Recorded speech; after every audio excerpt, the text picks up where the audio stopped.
What's going on YouTube? Welcome back to Cow Architecture. In today's video, I'm going to bring you through a day in the life of an architect. In this day, I did a little bit of CA, construction administration, coupled by some design in the afternoon. Before I begin, please make sure to subscribe and like. I come out with architectural related videos every week. And without further ado, let's begin. Okay, so I'm going to take you through this one day. And because I really want to explain what's going on, this might take two videos. And so this first part will be the CA, construction administration of our building across the United States. And the second part will be a new design that came across my desk that I've been working on for the past couple days. Okay, so in this day, I had some emails come up and I had to respond quickly because we had an urgent request from our contractor from a building that we're building in the southern part of the United States. And this all came to me. I'm working from home, so there was a bunch of email blasts back and forth. And so I had to kind of figure it out as I go basically through screenshots in the email and my drawings. Okay, so here's the building right here. It's a truck travel center. Most of these truckers are on the road for weeks at a time, and really they just need to stop to get gas, fuel up, and take a shower, get clean, and wash their clothes. And so in this rendering, you will see that there is an existing building right there that we connected onto via a link.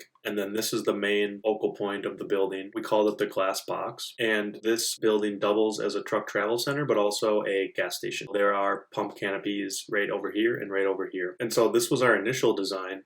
And the owner came back and they wanted to basically ditch the blue and come up with something different.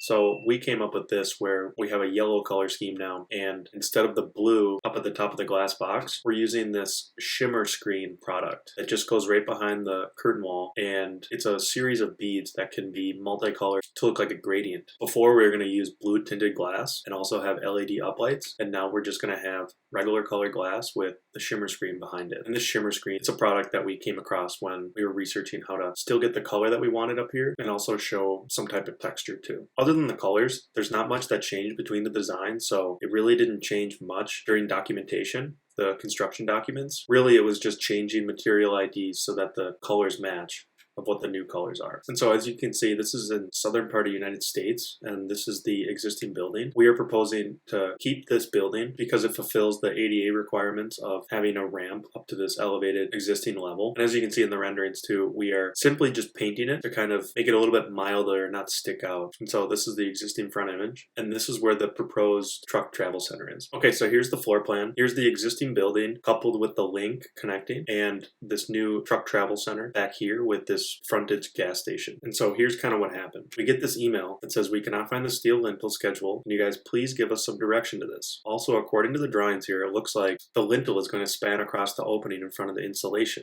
Is this correct? Or should it be attached to the CMU? This is a hot item, so please address this ASAP. So a little background is that we're having this contractor build this, and we are not on site all the time, and we're in a different state across the country, so we can't go there and meet in person. So we have to rely on email correspondence and phone calls. Another thing about this contractor is they are not that big, and they underbid the project a little bit, and they may not have the most experience for this building type or even this type of building scale in general. So throughout this whole construction administration process, we have been receiving a lot of email correspondence with, "We need you to respond ASAP. We need this right now. Please give us direction." And we have been like, that's not how it works. We need time to review it, finish up our other projects so we can address this. But this is not a priority to us right now because we're on a different project. And by we, I'm talking about the senior project manager and myself, the project architect. Okay, so back to the email. All right, and so they were talking about this lintel right here. They're wondering if it actually is going in front of the insulation, or does it actually want to be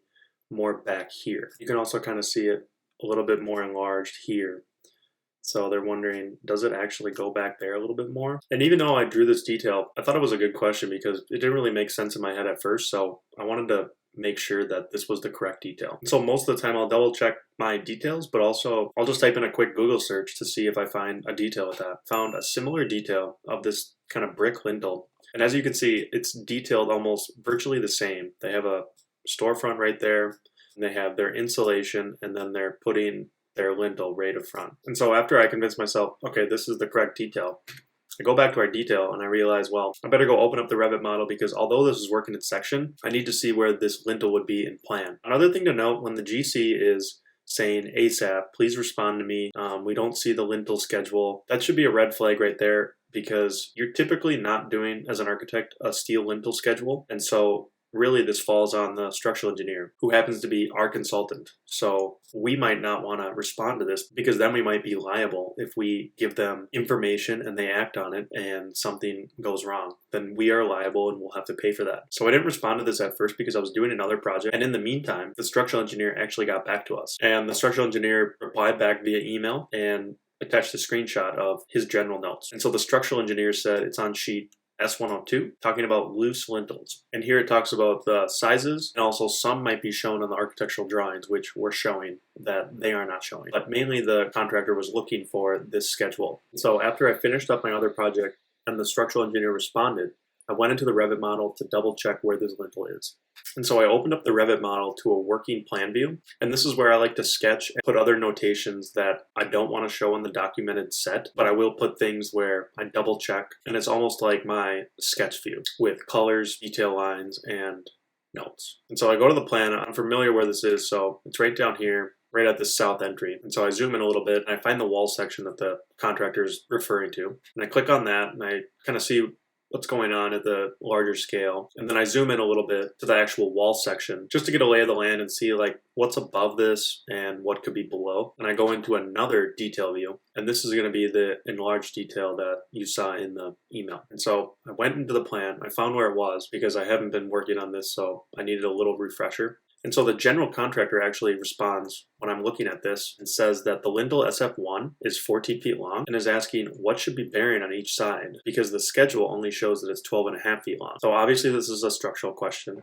So I let the structural engineer respond. And the structural engineer responds with the screenshot of a plan kind of showing where this lintel is going to be. And so it should actually be 14 feet long and it's going to bear on these CMU walls right over here. And this got me thinking, it's all fine and dandy in the section, but I need to really look at this in plan and see if his lintels are actually bearing on the structure in our drawings. So I go back to this working plan view, find the plan detail that we're looking at, zoom in, and you can see that this is a double CMU wall. Here's kind of the main structure, and then we worked with the structural engineer to add kind of this second layer so we can kind of have this bump out look of this stone veneer. And then honestly, I just took a screenshot of our detail and started drawing on it.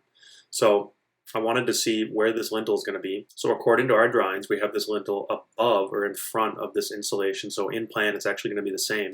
So it's right there. And I wanted to show that here it is in plan, and it's actually going to rest on this CMU right here. And then I point them towards the wall right here, the CMU wall, and the lintel is basically coming into it. And then we're going to have a steel angle kind of holding up the lintel. So I sent this out to structural, and then in the meantime, they responded to the general contractor. As you can see already, it's a lot of back and forth via email, and then I'm double checking my Revit model, double checking the structural drawings to make sure that this is really working and the best solution is coming out of this. And I'm also double checking the structural engineer's responses to make sure that those are correct too, because they're our consultant and we are responsible for what they say, but not necessarily liable. And so the structural engineer responds and says that the angle with 16 inches bearing each end works. And the brick faces appear to not line up, thus one side will have to bear on the CMU and notch the CMU around a vertical leg of the angle. And so the structural engineer is talking about this detail right here, where the lintel will come across, come right to the CMU, and bear on this angle right here. And so here's an interior rendering that we did